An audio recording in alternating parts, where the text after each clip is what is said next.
অনলাইনে বা অনলাইন মার্কেটে বিভিন্নভাবে যে ছড়ানো হচ্ছে অর্গ্যানিক প্রোডাক্ট, এটা অর্গ্যানিক প্রোডাক্ট, বিশেষ করে অনলাইনে প্রোডাক্টটা অর্গ্যানিক, আমার ওই প্রোডাক্টটা অর্গ্যানিক, এবং এমনভাবে ক্লেম করা হয় যে আসলেই অর্গ্যানিক।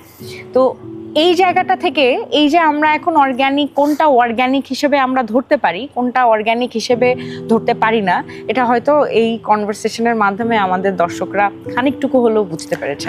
যে বাজারে বিক্রি যে কোনো প্রোডাক্ট যেগুলোকে অর্গ্যানিক বলা হচ্ছে, একটু যাচাই বাছাই করবেন। অর্গ্যানিক কখন একটা প্রোডাক্টকে আপনি অর্গ্যানিক বলতে পারবেন বা কখন একটা প্রোডাক্টকে অর্গ্যানিক বলে ক্লেম করা যায়, সেই জিনিসটা একটু জানতে হবে, একটু পড়তে হবে। এবং আজকে অরুণ স্যার আমাদের সাথে আছেনই এ কারণে, যেন আমরা এই সমস্ত জিনিস আপনাদের সামনে তুলে ধরতে পারি বা আপনাদেরকে একটু ক্লিয়ার করতে পারি, যাতে করে ভুল তথ্যে প্রভাবিত না হয়ে যে কোনো প্রোডাক্ট আপনারা যেন না কেনেন।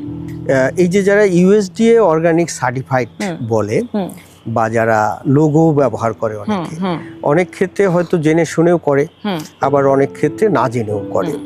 তো কনজিউমারদের জন্য আমরা বলতে চাই, তাদের অনুরোধ করি যে এইটা কিন্তু সহজেই আবার ভেরিফাই করা যায় যে ইউএসডিএ অর্গানিক সার্টিফাইড কিনা। সেটা হলো ইউএসডিএ অর্গানিক ইন্টিগ্রিটি ডেটাবেস আছে। ইউএসডিএ অর্গানিক সার্টিফাইড যাদের প্রোডাক্ট বা ফার্ম, তাদের সবারই নাম ঠিকানা লিপিবদ্ধ আছে। যেমন ওখানে আছে অপারেশনের নাম, কোন স্টেটে সেই ফ্যাক্টরিটা বা সেই কারখানাটা, ফার্মটা, আবার আছে কোন দেশের বা কোন পণ্যের। এত কিছু না দিয়ে বাংলাদেশের মানুষেরা শুধু যদি কান্ট্রির নেমটা দিয়ে দেয়, যে বাংলাদেশ কান্ট্রির যে ঘরটা আছে, তাহলেই এই বাংলাদেশে কারা কারা ইউএসডিএ অর্গানিক সার্টিফাইড সেই তথ্যটা কিন্তু এসে যাবে, প্রতিষ্ঠানের নাম এসে যাবে এবং জানা যাবে যে কারা আসলে কারা সার্টিফাইড। এবং সেটার আরেকটু ডেপথে গেলেই দেখা যাবে যে কি কি সার্টিফাইড, সেটাও সে পেয়ে যাবে। সুতরাং আমি আমাদের ভোক্তা সাধারণকে অনুরোধ করব যে আপনারা একটু এই ইউএসডিএ অর্গানিক ইন্টিগ্রিটি ডেটাবেসে ঢোকার পরে শুধু যেখানে কান্ট্রির ফিল আপের অংশটা আছে সেটাকে শুধু বাংলাদেশ লেখেন, দেখবেন যে এখানে কারা কারা যে অর্গানিক সার্টিফাইড সেটা পেয়ে যাবেন। এবং এই কারকুমা এই লেভেলটা অর্গানিক সার্টিফাইড এটা পেয়েছে, তার মধ্যে অন্যতম কারণ হচ্ছে কাঁচামালগুলো ইম্পোর্ট করা হয়।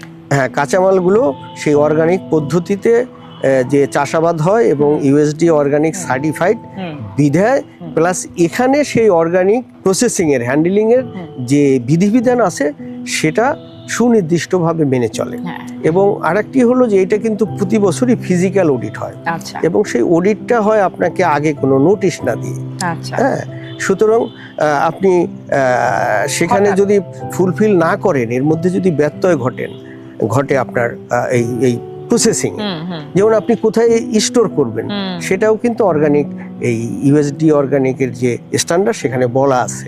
আপনি কিন্তু আরেকটা মানে অর্গানিক সার্টিফাইড না, তার থেকে আলাদা রাখবেন, মার্কিং করে রাখবেন।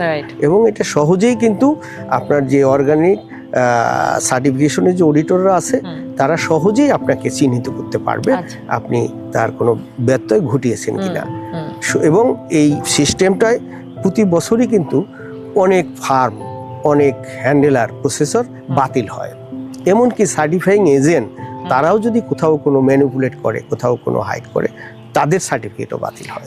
তার মানে কতটুকু মানে অ্যালার্ট থাকতে হয় সব সময়, মানে এই কাজে, এই সিস্টেমটাকে ফুলফিল করার জন্য, কমপ্লাই করার জন্য, এবং স্টেডি রাখার জন্য।